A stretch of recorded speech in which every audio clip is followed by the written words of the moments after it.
जटिल समस्या हो या भाग्य बाधा हो, व्यापार, नौकरी, शादी की समस्या, करियर की चिंता हो या वैवाहिक जीवन में हो सुख का अभाव, पाइए अपनी समस्त ज्योतिषीय तथा वास्तु समस्याओं का सरल, चमत्कारी, प्रभावशाली समाधान। एक जाना माना और विश्वसनीय नाम, आचार्य पंडित श्री वैभवनाथ शर्मा जी, काशी के 400 वर्ष पुराने प्रतिष्ठित और अंतरराष्ट्रीय ख्याति प्राप्त राज ज्योतिषी परिवार की 8वीं पीढ़ी के ज्योतिषी और वास्तु शास्त्री आचार्य पंडित श्री वैभवनाथ शर्मा जी के द्वारा व्यक्तिगत या फिर फोन पर अपॉइंटमेंट लेने के लिए कॉल करें 9818300146,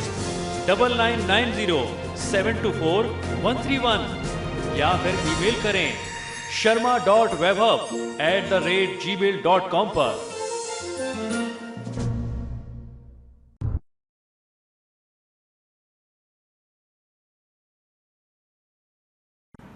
नमस्कार मित्रों, मैं हूं वैभवनाथ शर्मा और आप देख रहे हैं मेरा YouTube चैनल वैभवन। मित्रों, पिछले 8-10 वर्षों से मेरे YouTube चैनल के माध्यम से आपको ढेरों जानकारियां, आवश्यक और रोचक टोटके, उपाय, शास्त्रोक्त तिथि अनुसार कहानियां, कथाएं, पूजा पाठ की विधियां, मंत्र, उपाय, ये सब आपको उपलब्ध होते रहते हैं। पिछले 7-8 वर्षों में अलग अलग टीवी चैनल पर, राष्ट्रीय चैनलों पर मैंने हर विषय में लगभग 10,000 से ज़्यादा एपिसोड किए हैं। मनुष्य के जीवन में आने वाली किसी भी समस्या या हमारी भारतीय पर्व त्योहार की जो परंपरा है, जो श्रृंखला है, मेरा प्रयास ये रहा कि कोई भी तिथि, पर्व, त्योहार, व्रत, कुछ भी उसमें से छूट ना पाए। हर चीज से संबंधित जो शास्त्रोक्त जानकारी है वो आप लोगों को उपलब्ध कराना, ये मैं अपनी नैतिक जिम्मेदारी समझता रहा हूं और उसके लिए लगातार प्रयासरत रहा हूं, टीवी चैनल्स के माध्यम से और अब मेरे यूट्यूब चैनल के माध्यम से। आज मैं आपको बताने जा रहा हूं श्राद्ध पक्ष के बारे में, पितृपक्ष के बारे में। पितृपक्ष के बारे में एक भ्रांति है कि ये 15 दिन या 16 दिन का जो पक्ष होता है ये बहुत अशुभ होता है। इसको लेकर के लोग जो है बहुत डरे हुए होते हैं। तो सबसे पहली जानकारी तो ये कि पितृपक्ष से जुड़ी हुई बहुत इंपॉर्टेंट बातें वो सब एक एपिसोड में 10-15 मिनट में आपको नहीं बताई जा सकती है। और अभी पितृपक्ष आने में समय भी है, तो मैंने क्या किया, अपनी टीम से बोला कि अभी तक मैंने जो पुराने समय में पितृपक्ष के एपिसोड्स किए हैं अलग अलग विभिन्न टीवी चैनलों पर, उनके कुछ खास एपिसोड्स के लिंक जो है आपको यहाँ पर डिस्क्रिप्शन में अवेलेबल करा दिया जाए, जिससे इस वीडियो के साथ साथ पितृपक्ष से जुड़ी हुई पिछली भी जानकारी आपको, जो आपके लिए जानना बहुत जरूरी है कि श्राद्ध कर्म करते क्यों हैं, कैसे करते हैं, किसको श्राद्ध में भोजन कराना चाहिए, श्राद्ध का भोजन किस प्रकार से बनाएं, शास्त्र में श्राद्ध का भोजन बनाने के लिए कौन कौन से वस्तु, कौन कौन से पदार्थ बताए गए हैं और कौन कौन से पदार्थ त्याज्य बताए गए हैं जिनका आपको प्रयोग नहीं करना चाहिए, जिनसे दोष उत्पन्न होता है, किस प्रकार आप योग्य ब्राह्मण का चयन करें, ये सारी जानकारी के लिंक जो है, वीडियोस जो है, यहाँ आपको डिस्क्रिप्शन में मिल जाएंगे। तो आज हम लोग बात करने वाले हैं कि पितृपक्ष का महत्व क्या होता है और ये जो 15 दिन या 16 दिन का जो ये समय होता है, जो पक्ष होता है, इसमें भी आप शुभ कर्म करके उसका भी शुभ फल प्राप्त कर सकते हैं। जनरली क्या होता है, एक मान्यता, एक धारणा बनी हुई है कि इसमें कोई शुभ कार्य नहीं किया जाता, ये 15 दिन या 16 दिन का जो पक्ष है ये पूरी तरीके से अशुभ है। तो आज इसी भ्रांति पर से पर्दा उठाने का एक छोटा सा प्रयास मैं आपके लिए कर रहा हूं। आज मैं आपको बताऊंगा कि श्राद्ध पक्ष में भी मिल सकता है आपको आपके शुभ कर्मों का शुभ फल। किस प्रकार से, आइए समझते हैं। अमूमन श्राद्ध के 16 दिनों को बहुत ही अशुभ माना जाता है। इस दौरान कोई भी मांगलिक कार्य नहीं किए जाते। यहाँ तक कि कई लोग इस अवधि में छोटी मोटी नई खरीदारी भी अगर करनी होती है, घर के फर्नीचर या इलेक्ट्रॉनिक्स, तो उसको भी अवॉइड करते हैं। माना जाता है कि ये जो 16 दिन है ये बहुत ही अशुभ और शोक प्रकट करने के दिन है, बल्कि ऐसा नहीं है। इन दिनों में कोई भी शुभ कार्य ज्यादातर लोग नहीं करते हैं। पितरों को याद करने का ये पक्ष, ये 16 दिन होता है, आश्विन मास का जो पक्ष होता है, इस कारण लोग शुभ कामों से इस 16 दिन में बचते हैं। श्राद्ध पक्ष अशुभ नहीं होते, सबसे पहली बात तो इसको आप गांठ बांध लीजिए, बहुत अच्छे से समझ लीजिए।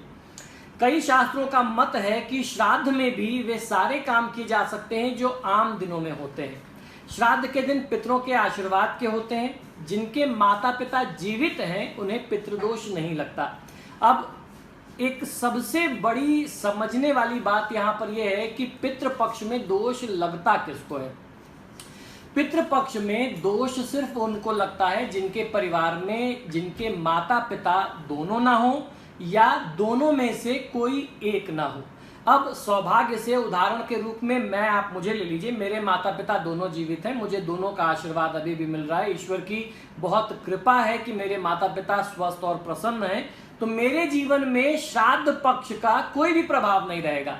मैं कोई भी खरीदारी कर सकता हूँ, नया घर खरीदना हो, गाड़ी खरीदनी हो, कुछ भी करना हो मैं कर सकता हूँ, अपने पितरों को याद करूंगा और मैं करूंगा, मुझे उसका कोई दुष्प्रभाव नहीं लगेगा, मुझे उसका शुभ फल ही मिलेगा। लेकिन मुझे अपने पितरों को, दादा परदादा, अपने पूर्वजों को, सबको एक बार नमन जरूर करना चाहिए। तो इसका जो भी प्रभाव होगा वो मेरे माता पिता के ऊपर होगा। इसलिए होगा क्योंकि मेरे माता पिता यानी मेरे दादा दादी, मेरे नाना नानी वो अब इस दुनिया में नहीं है, तो श्राद्ध पक्ष के जो भी नियम या जो भी बाध्यताएं हैं वो मेरे माता पिता के ऊपर लागू होती हैं, ना कि मेरे ऊपर होती हैं। तो इस बात को ध्यान रखिए, अगर आपके परिवार में आपके माता पिता जीवित हैं तो आपके ऊपर पितृपक्ष का कोई भी दोष नहीं लगेगा। जिस तरीके से इसका इतना हवा बनाया जाता है, एक डर क्रिएट किया जाता है कि बहुत अशुभ है, इससे आप एकदम निश्चिंत रहिए। वह भी कार्य आम दिनों में या आम तिथियों की तरह ही निर्बाध बिना किसी रुकावट के कर सकते हैं जिनके माता पिता जीवित होते हैं। पितृपक्ष का दोष सिर्फ उन पर प्रभावी होता है जिनके माता पिता दोनों ना हो या फिर दोनों में से कोई एक जीवित ना हो। अगर विधिवत उनका आशीर्वाद लिया जाए और उनको ठीक तरीके से तर्पण इत्यादि दिया जाए तो शुभ कार्य उसके बावजूद भी आप कर सकते हैं। अगर ऐसी परिस्थिति है कि आपको कोई शुभ कार्य करना ही है, कोई मजबूरी ही आ जाए और आपके माता पिता दोनों ना हो या उनमें से कोई एक ना हो, तो उनके निमित्त तर्पण इत्यादि करके, तिलांजलि करके या श्राद्ध की जो उनकी तिथि है उस तिथि पर उनके निमित्त श्राद्ध करके आप कोई भी शुभ कार्य कर सकते हैं। ऐसा नहीं है कि बिल्कुल ये पूरी तरीके से बाध्य है। दरअसल श्राद्ध का महत्व समझने के लिए हमें पूरी भारतीय उत्सव परंपरा को समझना होगा। श्राद्ध भी हमारी उत्सव श्रृंखला का ही एक हिस्सा है। भारतीय मनीषियों ने, हमारे ऋषि मुनियों ने जो उत्सव की एक श्रृंखला बनाई है, जो सारे त्योहार एक साथ शुरू होते हैं, वो बहुत ही व्यवहारिक यानी बहुत ही प्रैक्टिकल और पूरी तरीके से कर्मकांड विधा पर आधारित है। हमारे उत्सवों की शुरुआत देवशयनी एकादशी से आरंभ हो करके देव प्रबोधनी एकादशी तक कुल 4 माह तक चलती है, जिसको हम लोग चतुर्मास कहते हैं। ये 4 महीने भक्ति और उत्सव मनाने के माने गए हैं। इन्हें चतुर्मास कहा जाता है। पुराने समय में लगातार बारिश के ये 4 महीने होते थे। इस समय सारा कामकाज लगभग बंद सा हो जाता था, सभी गतिविधियां, व्यापारिक गतिविधियां ठप हो जाती थी, तो लोग अपने घरों में रहते थे, ज्यादा दूर की यात्रा नहीं करते थे और बैठ के ईश्वर भजन, ईश्वर भक्ति और साधना करते थे। चतुर्मास का व्रत का नियम आज भी मेरे परिवार में और बहुत सारे लोग पूरे भारतवर्ष में पालन करते हैं। इस दौरान 4 महीने में खेती नहीं होती थी। ये 4 महीने ही हमारे उत्सवों के होते थे। जब हम घर में कोई पूजा कार्य करते हैं तो सबसे पहले ब्राह्मण देवता को आमंत्रित करते हैं, वे हमें तिलक और रक्षा सूत्र देते हैं। ऐसे ही हम सबसे पहले रक्षाबंधन मनाते हैं इस उत्सव श्रृंखला में, जिसमें ब्राह्मण श्रावणी उपाकर्म की क्रिया करते हैं और रक्षा सूत्र सभी बांधते हैं। इसके बाद पूजन में सबसे पहले गणपति देवता की पूजा की जाती है, गणपति देवता को मनाया जाता है। उत्सव की श्रृंखला में जो दूसरा नंबर आता है वो गणेश उत्सव का होता है। गणेश उत्सव के बाद हम अपने पितरों का आवाहन करते हैं। उत्सवों में भी हम अपने पितरों को शामिल होने के लिए उनका आवाहन करते हैं। पितृ हमारे घर आते हैं और ये हमारे लिए खुशी का अवसर होता है। वे मेहमान बन करके, अतिथि बन करके हमारे घर आते हैं। इस कारण श्राद्ध में खीर पूड़ी बनाने की परंपरा है। पितरों को खीर पूड़ी खिला करके संतुष्ट किया जाता है। शुभ कार्य न करने के पीछे ये कारण हो सकता है कि हम अपने पितरों की स्मृति से दुखी होकर के या उनके जाने के दुख में कोई शुभ कार्य न करें। ये एक कारण जरूर हो सकता है, लेकिन शुभ कार्य पूर्णतः वर्जित नहीं है। अगर आपकी बाध्यता है, कोई मजबूरी है, तो आप उन्हें कर सकते हैं। अगर बहुत आवश्यक हो तो शुभ कार्य किए जा सकते हैं, खरीदारी भी की जा सकती है। ऐसा नहीं है कि शुभ कार्य करने से उनका फल प्रभावित होगा। ये केवल हमारा अपने पितरों के प्रति सम्मान होता है कि हम इन 16 दिनों में कोई मांगलिक आयोजन नहीं करते हैं। अगर कोई मांगलिक आयोजन किया भी जाए तो उसका कोई बुरा प्रभाव नहीं होता है। जो लोग अपने घर में पितरों का पूरी तरीके से श्राद्ध और पूजन करते हैं, पूरे नियम के अनुसार श्राद्ध करते हैं, तर्पण करते हैं, उनके साथ पितरों का आशीर्वाद सदैव बना रहता है। उनको कोई भी काम उनका गलत नहीं होता। उन्हीं लोगों के साथ कोई बुरी घटना या अशुभ घटना घटती है जो श्राद्ध के पक्ष में अपने पितरों को ठीक तरीके से संतुष्ट नहीं करते, उनका श्राद्ध नहीं करते, तर्पण इत्यादि नहीं करते। उन्हीं लोगों के साथ अहित होता है, अशुभ घटनाएं घटती हैं। तो ऐसी स्थिति से बचना चाहिए। ये जो समय है अपने पितरों को याद करने का समय है। उनको याद करके, उनको ध्यान करके, उनको मना करके, उनका आशीर्वाद लेकर के आप कोई भी शुभ कार्य करेंगे तो आपके पितर आपका कभी अहित नहीं होने देंगे, आपका कभी कोई अशुभ नहीं होने देंगे। तो मित्रों, आशा करता हूं कि ये जानकारी आपको बहुत पसंद आई होगी। इसी तरीके से बहुत सारी आवश्यक और रोचक जानकारी आपको इसी वीडियो के लिंक में मिल जाएगी। और आपको काफी समय पहले मैं बता रहा हूं ताकि ये 15-16 एपिसोड जो हैं आप अगर एक साथ ना देख सकें तो एक एक दिन में एक एक वीडियो देख करके पितृपक्ष के पहले अपना ज्ञान बढ़ा लीजिए और अपनी पूरी तैयारी कर लीजिए, जिससे पितरों की कृपा आपको बहुत आसानी से इस बार मिल जाए। तो मित्रों, आप सभी से आग्रह करता हूं कि आप जब भी मेरे वीडियोस देखें तो इन्हें लाइक और शेयर जरूर करें। और अगर अभी तक आपने मेरे चैनल को सब्सक्राइब नहीं किया है तो प्लीज इसे सब्सक्राइब करिए। इसी शुभकामना के साथ कि इस बार पितृपक्ष में पितृ देवता की कृपा आपके परिवार पर और आप पर खूब बरसे, मुझे आज्ञा दीजिए और देखते रहिए मेरा यूट्यूब चैनल वैभवन। नमस्कार।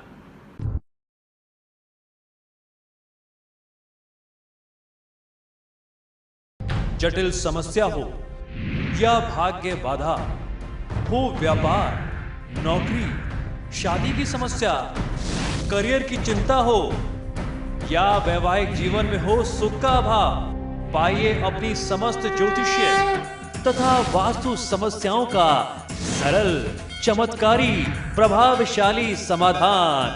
एक जाना माना और विश्वसनीय नाम, आचार्य पंडित श्री वैभवनाथ शर्मा जी, काशी के 400 वर्ष पुराने प्रतिष्ठित और अंतरराष्ट्रीय ख्याति प्राप्त राज ज्योतिषी परिवार की 8वीं पीढ़ी के ज्योतिषी और वास्तु शास्त्री आचार्य पंडित श्री वैभवनाथ शर्मा जी के द्वारा व्यक्तिगत या फिर फोन पर अपॉइंटमेंट लेने के लिए कॉल करें 9818 300 146 9990 724 131 या फिर ईमेल करें sharma.vaibhav@gmail.com पर।